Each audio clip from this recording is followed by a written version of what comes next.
अगर तुम्हारा सपना तुम्हारा नशा है तो तुमको भगवान भी हरा नहीं सकता। इस दुनिया में अगर आपका कोई शुभचिंतक है तो वो है मां बाप। मन दो चीजों से काबू में आएगा। बहुत सारे लोगों को महत्वाकांक्षा और जीवन यापन में फर्क ही नहीं पता। किसी गाने में अमिताभ बच्चन जी के बोल हैं कि नशा शराब में होता तो नाचती बोतल।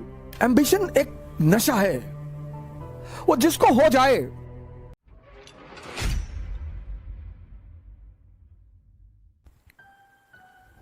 अगर तुम्हारा सपना तुम्हारा नशा है तो तुमको भगवान भी हरा नहीं सकता। बहुत बड़ा मंत्र है सर ये। अगर तुम्हारा सपना तुम्हारा नशा है, तुम्हारा जो भी सपना है, बहुत सारे लोग सपने उधार मांग के लाते हैं। हमारे पापा चाहते हैं कि हम आईएएस बन जाएं। तुम क्या चाहते हो? नहीं, हम तो बैंक में भी काम कर लेंगे। तब तुम नहीं बनोगे, तब तुम नहीं बनोगे, क्योंकि बनना तुम्हें है और वो तुम्हारा नशा ही नहीं है। जिन चीजों को भी आप समझ लोगे उनसे आप ऊपर उठ जाओगे। यह सबसे बड़ा सूत्र है सर। भागने की कोई आवश्यकता नहीं। जिन जिन चीजों को भारतीय अभिभावकों ने, मां बाप ने दबाने की कोशिश की, आज वही सब चीजें। सेक्स पर बात मत करो, सेक्स पे चर्चा मत करो, सेक्स पर नाम मत लो। अब देखो सारी क्लास ऑनलाइन चल रही है। बच्चा क्या देख रहा है तुम्हें क्या पता है? अब वो समय है जब आपको बताना पड़ेगा सर, बोलना पड़ेगा। क्योंकि जब भी कोई चीज हम बाहर से सीखते हैं तो बड़ी विकृत रूप में सीखते हैं सर। भारत में एक ग्रंथ है विज्ञान भारोतंत्र, जबरदस्त ग्रंथ है सर। उसी पर आधारित ओशो ने किताब लिखी संभोग से समाधि।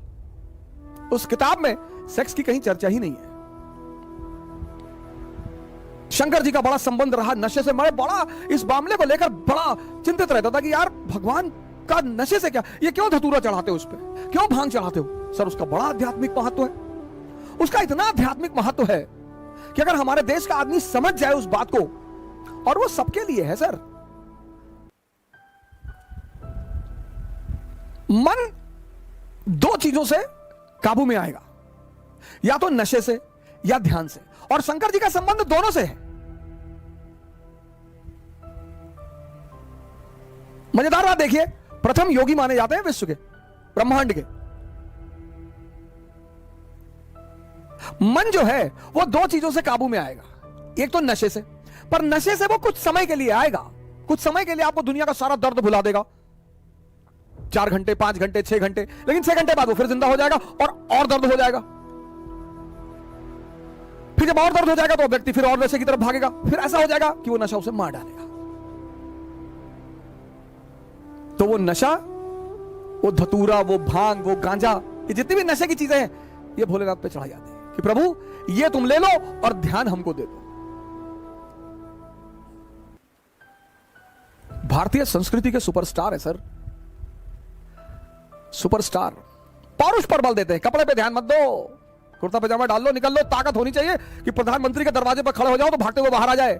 ये सब सूचना दे रहे हैं। वो टाई वाई लगा के, 50,000 का जूता पहन के, डीओ लगा के क्लर्क के सामने जाके खड़े हो कि विधायक जी से मिलना है। वो बैठा है, विधायक जी से मिलना, विधायक जी बिजी है। पता लगा विधायक जी अंदर दहला पकड़ खेल रहे हैं। बहुत सारे लोग जीवन यापन के साधन ढूंढ रहे हैं, एम्प्लॉयमेंट के साधन ढूंढ रहे हैं। बहुत सारे लोगों को महत्वाकांक्षा और जीवन यापन में फर्क ही नहीं पता। महत्वाकांक्षा एक नशा है।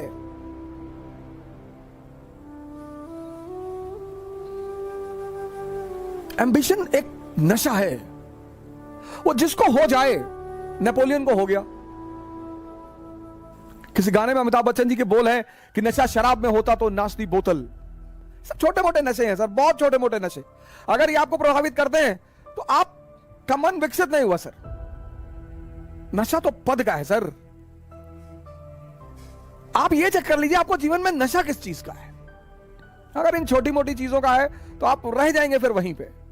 आप अपना नशा भी चेक करिए सर। मोदी जी को नशा रहा होगा, लालू जी को नशा रहा होगा, इन नशों ने ही इतनी ऊंचाई तक पहुंचाया सर, और किसी की हिम्मत ही नहीं है, और किसी की औकात ही नहीं है। नशा होना चाहिए सर। मुलायम सिंह यादव जी इतनी ऊंचाई तक पहुंचे, मायावती जी इतनी ऊंचाई तक पहुंची। किसका राजनीतिक करियर कैसा रहा वो एक अलग चीज है, लेकिन जब भी कोई सामान्य व्यक्ति असामान्य कार्य करता है तो वो नशे में ही रहा होगा। यहां लोग उठ नहीं पाते, या बड़े सारे लोग मेरे पास आते हैं, कहते हैं कि सर सुबह नींद नहीं खुलती। तो कौन कहता है सपने देखने के लिए? जब सपना देखो तो एक चीज चेक करो कि तुम्हारे अंदर उस सपने को लेकर नशा है या नहीं है। समाज का काम है आपको बर्बाद करना और भटकाना, यह समाज का धर्म है। उस समाज में अगर कोई आपको बनाने वाला मिल जाए मां बाप के अतिरिक्त, तो आप बहुत भाग्यशाली हैं।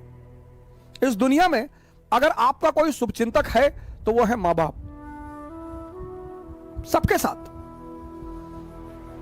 लेकिन होता क्या है, वो कठोर होते हैं हमारे प्रति। जो भी शुभचिंतक होगा वो कठोर होगा, जिसको शोषण करना होगा वो मृदु होगा। जैसे पड़ोस की आंटी, उनको कोई काम है, और बेटा बबलू कैसे हो बेटा, दिखाई नहीं पड़े, बेटा हमारा आटा लिया देते चक्की से लो।